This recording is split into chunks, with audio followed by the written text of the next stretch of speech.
Welcome back, Astro listeners, to Star Lady Soul Reader Network. This is your host, Media Monk, and as always, I have my shining star of the Zodiac on the line, Star Lady. Hi, Star Lady.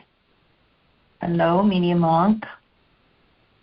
And we all know Star Lady is the managing director for the Evolutionary Astrology Network. We do continue to certify new EA astrologers worldwide, and yet we have a lot of other information and forecasting webinars, of course, podcasts like these, series of information on evolutionary astrology, including our EA course.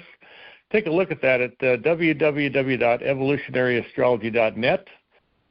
Get your materials now, and we'll get you activated. You can have access to hundreds and hundreds of streaming webinars and old conference lectures and things that we've done promoting the EA paradigm over the last 30 years. Okay, so let's just turn over to you, and we got a full moon podcast brewing here. Yes, this is our full moon of Sagittarius. We're recording this a couple days early. That full moon is going to be May 31st at about 10 degrees, sun in Gemini and moon in Sagittarius. And it just so happens that the nodal axis of the moon, north node in Pisces, south node in Virgo, is about 4 degrees. So we're actually going to have a full moon that is square the nodes of the moon. And so while the full moon of Sagittarius is fire and air, Sag, Gemini, it's squaring earth and water. And so we've got the mutable archetypes activated. And so it can bring a busybodiness. Full moon in Sag will do that anyway. Full moon in Sag is like, hey, let's go for a hike. Let's go have some fun. Let's get out there and enjoy the world. And Sun in Gemini can go, oh, there's too many things to do. And so that mutable archetype is known as being adaptable, but it also wants to make sense of things. You know, the 3 modalities, the 12 archetypes are divided by 3. Cardinal, fixed, immutable. Initiate, sustain, and then adapt. But that adaptation, again, wants to make sense of everything. It wants it to all fit together. So if your world is seeming like it's too busy, like it's chaotic, every once in a while, it means you need to stop, take a deep breath, prioritize everything, moon and Sag. How do I make sense of it all, and how do I move forward with my energy in highest and best ways for me? And that can be somewhat how you calm yourself down, because in addition to that, we just had Sun conjunct Uranus May 22nd in early Gemini. And so Uranus in Gemini is also moving to square the nodes of the moon. That will happen on June 10th at about 2 to 3 degrees. Uranus Gemini, again, nodal axis Pisces Virgo. Point is, Uranus adds to the excitement. It adds to the busybodiness. It adds to the chaos. It adds to that duality of Gemini, am I this or am I that? That says sometimes Gemini is about making a choice. Okay, I choose this instead of that. And so here again, deep breaths. Gemini, Sag, rule breathing. Gemini's taking a breath in, just like you take information in.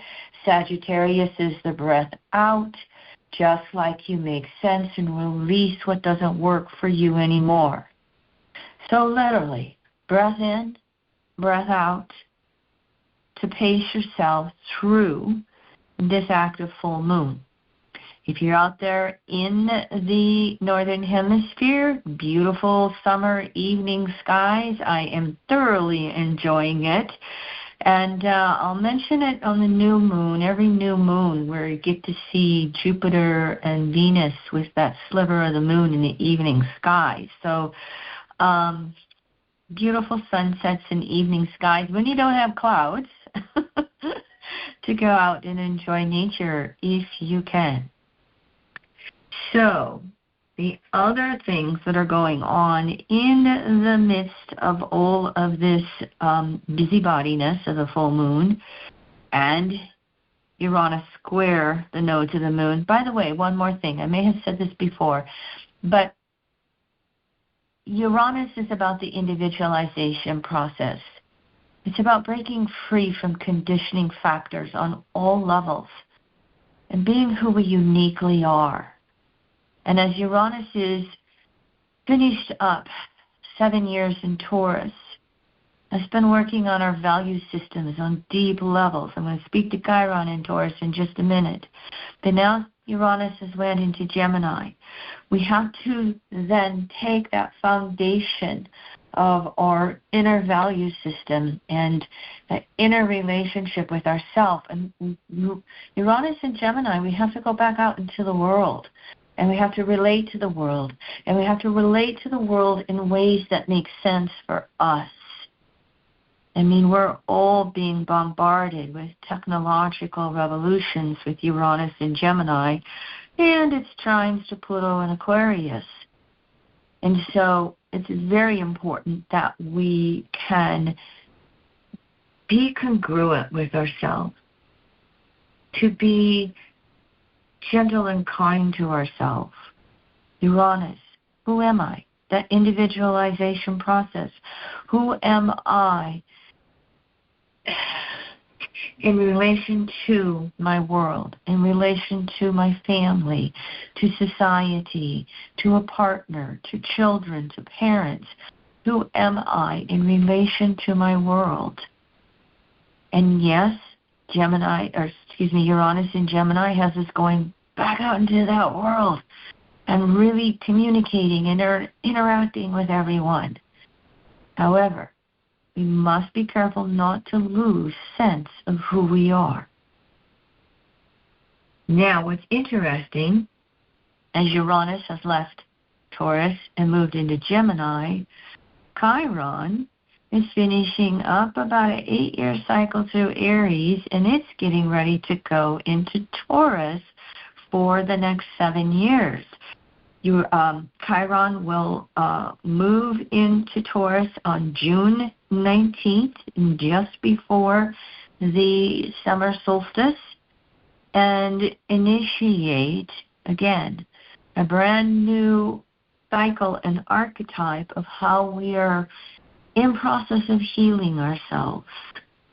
Chiron has a very elliptical orbit. It's 51 years around the zodiac, but it spends 2/3 of its cycle in 4 signs: Aquarius, Pisces, Aries, and Taurus.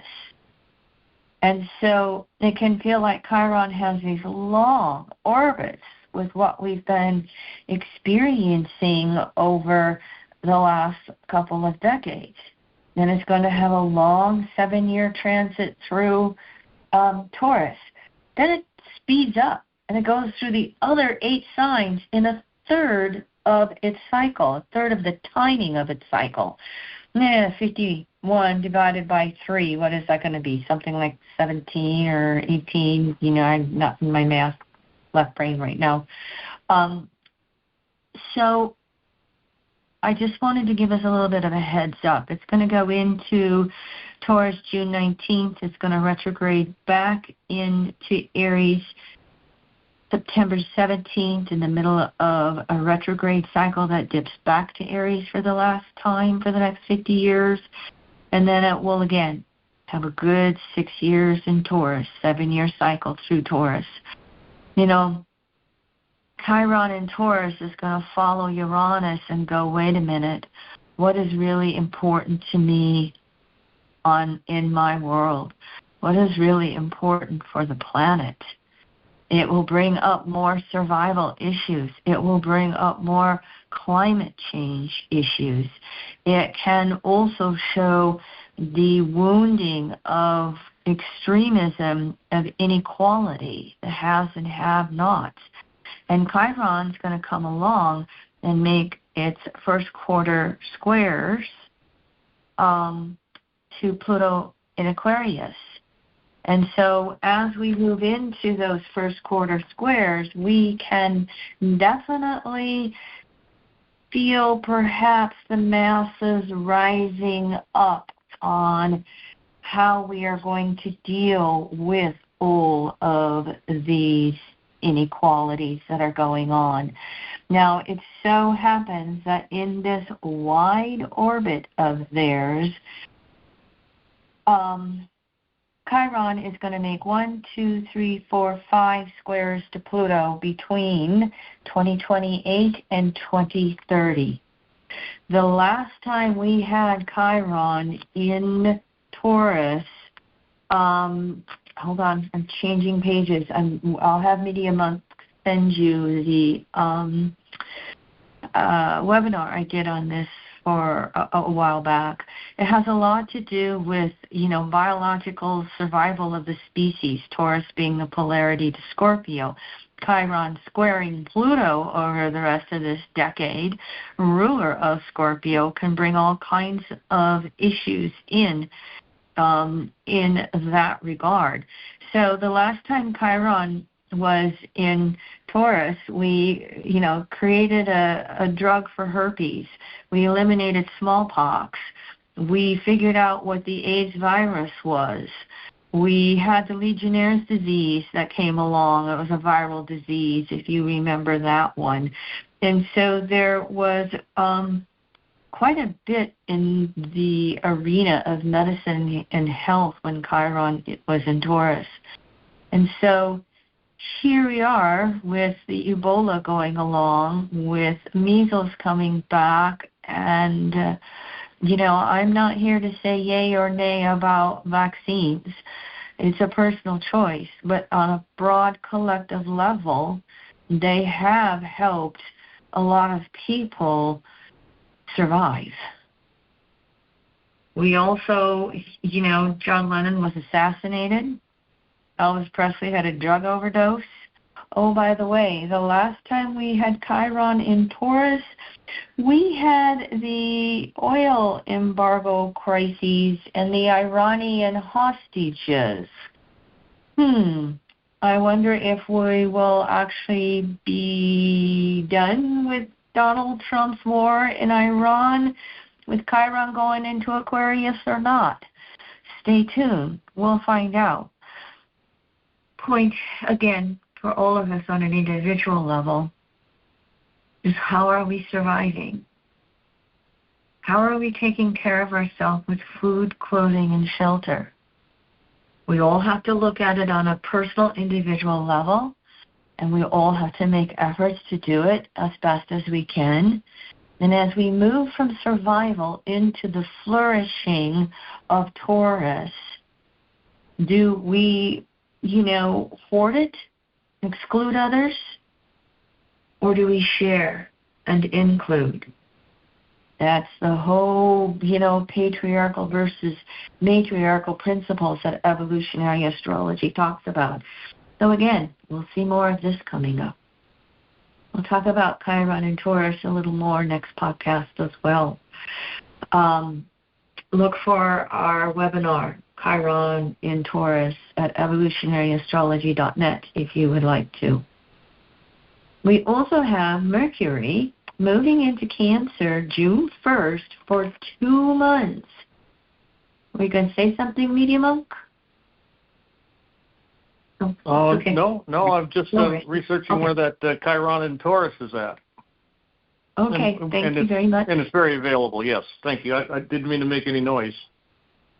That's okay. No worries. Mercury goes into Cancer for 2 months, June 1st through August 9th. We got a Mercury retrograde coming up, June 29th through July 23rd. June 29th through July 23rd. Chiron is going to go retrograde at 26 Cancer, and it goes direct at 16 Cancer. Mercury in Cancer for 2 months. Mercury is the tail end of the inner planets, with the exception of, tail end, comparing it to Venus. It's right in the smack dab middle. But Mercury in Cancer, it's not always the most comfortable there. It's water. It's our emotions. Here's 2 months during the summer of being asked to process through our emotions and communicate what we're emoting. I'll repeat that. We're going to have 2 months, June and July, processing through our emotions and learning how to communicate them. Now, it just so happens this particular Mercury retrograde cycle is quite light in aspects to other planets. In addition to the conjunction to the Sun, July 12th, 23 Cancer, Mercury makes waxing semi-squares to Uranus in Gemini 3 times. And then it dances in between Venus and Mars. And it's like exactly halfway between Venus and Mars. It gets 45 degrees away from each one, and then it goes back to being close without a conjunction to each one. So your astrology calendars, traditional ones, won't even mention a waxing, waning semi-sextile or a waxing, waning semi-squares, which is what's going on with Venus and Mars. However, it doesn't mean that that energy isn't active. And so this Mercury retrograde in Cancer is going to have a lot to do with Venus and Mars in relationships. Venus goes into Leo June 13th through July 9th. June 13th through July 9th. Venus in Leo. What about me? What about me? What about me? Well, this is what I want in relationships. Well, this is what my needs are. You know, I will love you if. How well can we? I will love you no matter what. So Venus is going to be out there really wanting to discover self and, you know, have fun, you know, be creative. And Mercury's going to be in sensitive Cancer. And then Mars is finishing up in Taurus, as we have been talking before. Mars doesn't go into Gemini till June 28th. So we're going to have Mars in Taurus with all of the, wait a minute, I need to be secure. Wait a minute, these are what my values around resources are in this relationship, and here's our conflict over that. You know, the 2 biggest issues in relationships are communications and money. Well, Mercury retrograde will bring up the communications aspect. Mars in Taurus can bring up the resources, finances aspect. So, based upon what I said earlier, Uranus leaving Taurus, Chiron entering Taurus, Mars kind of being in the middle of the 2 of them with all of that, what are your values with food, clothing, and shelter? What are your values with resources? Stay tuned. If we don't have peace in the world in regards to the Strait of Hormuz and oil shipping again, we could see a summer of vast increases in prices. You can try to live as cleanly as you want, and oil is in every part of your life every day. It is used in such a vast quantity of products that we consume. Just our modes of transportation, all of that. So, stay tuned here. We don't know how it's going to go. We, as most of your pundits in the political world say, far be it from me to guess what Donald Trump will do. It changes minute by minute.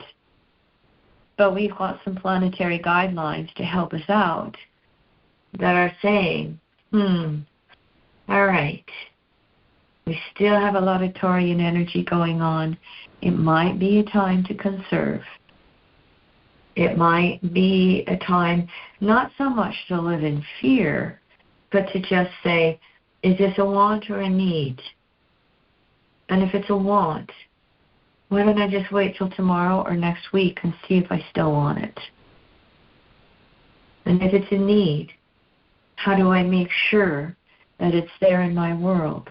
Oh, Media Monk, you unmuted yourself again.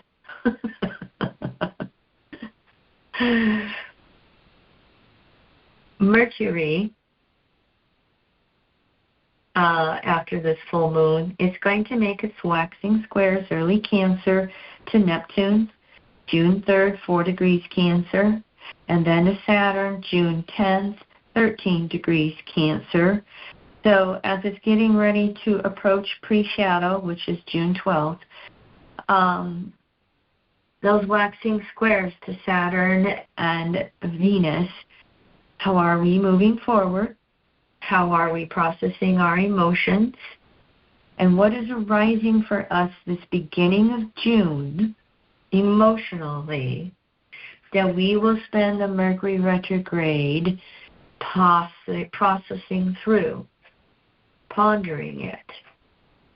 When there's a lot of fire and air in somebody's chart, I can be fond of saying, well, how does it feel? How does it feel? And that can be the mantra for this Mercury retrograde, June 29th through July 23rd. How do I feel? How do I feel? And those emotions might be all over the place, Mercury. So you may have to ask yourself how you are feeling multiple times to really get in touch with whatever the emotional lessons are for you right now. Finally, just want to make a note here, just a little reminder. As Chiron moves into Taurus June 19th, it is the last of the 4 outer planets, and I include Chiron in the mix these days. Pluto, Aquarius, 23, 24. Neptune, Aries, 25. Uranus, Gemini, 25. Chiron, Taurus, 26. We've had the 4 outer planets spend 4 years changing signs. Pluto, 20-year cycle in its elliptical orbit. Neptune, steady eddy 14-year cycle. Gemini, steady eddy 7-year cycle. Chiron, elliptical 7-year cycle. These are major ingresses that we've been dealing with over the last few years. And so it, too, in addition to the aspects that I've talked about in the last few podcasts, we'll talk about them again, Uranus, Neptune, Pluto, sextiles, and trines. In addition to those aspects, just the planetary ingresses alone are creating huge cyclical shifts for us. The archetypes are changing from this to that. There's a lot of fire and air with Uranus, Neptune, and Pluto now. Chiron in Taurus is going to be one of the main grounding factors. We have Saturn in Aries, fire sign, for another year and a half yet. We have Jupiter going into Leo, fire sign, June 30th for a year. We're going to have a year from mid-26 to mid-27 where the traditional 5 outer planets are fire and air. And the only grounding is Chiron in Taurus. So, one more time, if you feel inclined, really study that Taurian archetype. And where is it in your chart? And where is the second house and what's active in the second house, the Taurus house in your chart? And how are you needing to ground yourself to everything taking place on the planet? One more time, where are you needing to prioritize your resources? and differentiate between a need and a want, learning how to conserve and learning how to share as it is yours to do, and how to be a part of the big, broad picture of a redistribution of resources. Throughout history, without fail, every time the extremes of have and have-nots have become too much, they have redistributed one way or another. The peaceful way is to do what the pharaohs did way back in the day. It's called the debt jubilee, where they would wipe out the debts of all the peasants, not necessarily the merchant class, but all the peasants. They'd wipe out the debts and have them start over because they could never pay off the debts, and have them be free for a while to keep the peace. Yeah, we could modernize that concept, but I don't think that the powers that be, there's very few of them that really are in that billionaire class that just, spontaneously share. There just might be reforms necessary, and I've been saying they will come with Pluto and Aquarius. And in the U.S. next year, in 2027, Pluto and Aquarius will go over the south node of the USA moon, any time period for any chart for July 4th, 1776. Pluto over that south node in Aquarius, I have been saying, that is going to be the indicator of the masses starting to rise up. All right, everyone. Thank you for letting me just rattle off my thoughts. Appreciate all of you listeners. And you can just go directly to our Evolutionary AstroNet YouTube channel to get that Chiron and Taurus. It's part of the Great Ingress Decade series, like Starlady just mentioned. So just go simply to our Evolutionary AstroNet channel and do a search for Chiron Taurus. It'll pop right up. So thank you for tuning in, everybody, and until next new moon, move with joy and lots of passion on this unpredictable journey to the core of our souls. Thanks for tuning in, everyone.